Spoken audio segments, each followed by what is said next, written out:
If you enjoy listening to inspirational stories from people just like us, facing the fear and doing it anyway, then you're in the right place.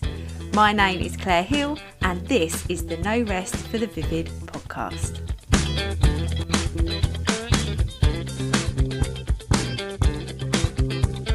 Hello, welcome to another Mini Monday episode. And if you are listening to me or watching me on YouTube, you can see I'm in the same outfit. I am a grid repeater. I love it. So I am block recording. I don't know why I say block recording these. And this will be the last little thing that I say, because once you get familiar with this channel, you're going to see that I block, because it's a way to be consistent and productive. It is the way forward to help you transform from a warrior to a warrior boss.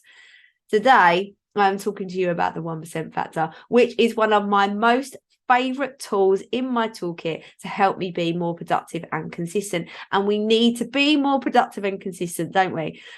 One of the things that you might be listening to yourself about, what you need in 2023, it might be to be more consistent. And this is one of the ways that's going to help you to do that.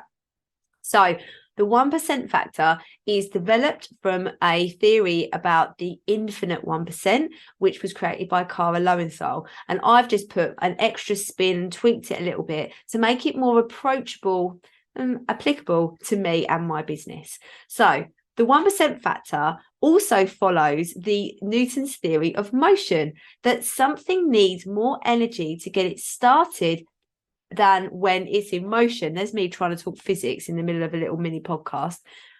The idea is that to start something, you need a lot more energy to push it forward and to get it going. But once it's going, if it just sort of starts running itself, and that makes things much easier.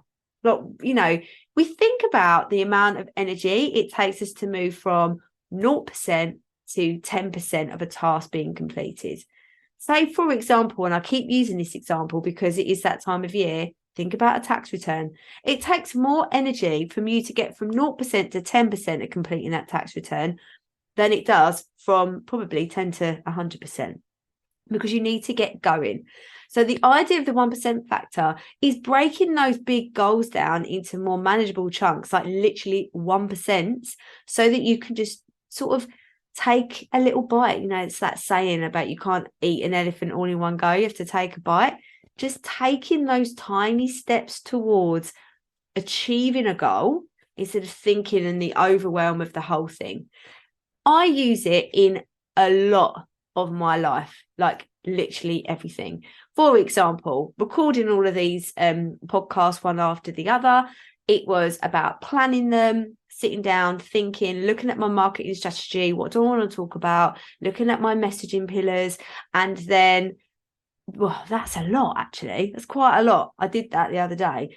Actually sitting down and recording it. And even though I've recorded lots of episodes now and filmed myself on Instagram and now more YouTube, it still feels like a lot of energy that I need to invest in it, because I get nervous.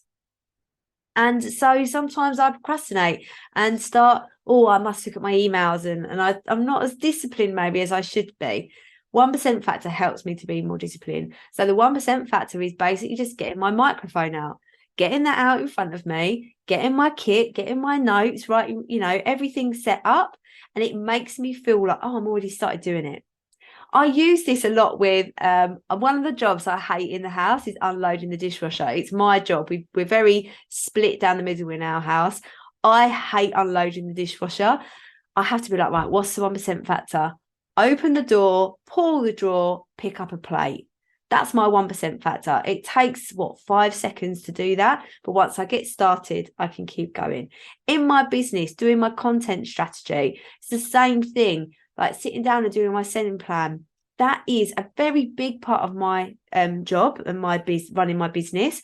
And you know what? I actually really enjoy doing that and forecasting and working out what I'm selling and doing my marketing and all of that. I love it. But actually sitting down and doing it, sometimes I resist it.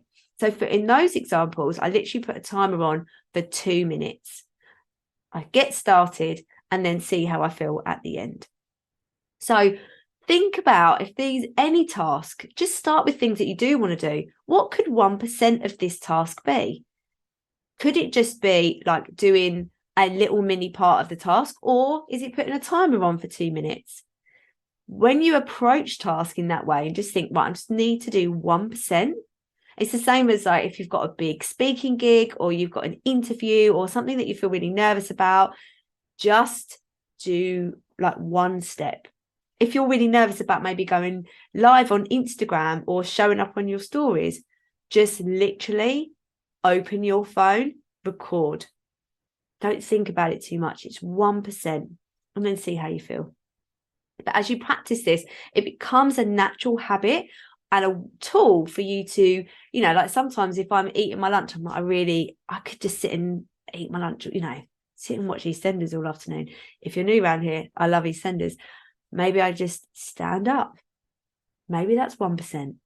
Or our wonderful, amazing Mel Robbins always talks about counting down from 5, 4, 3, 2, 1. Maybe that's 1%.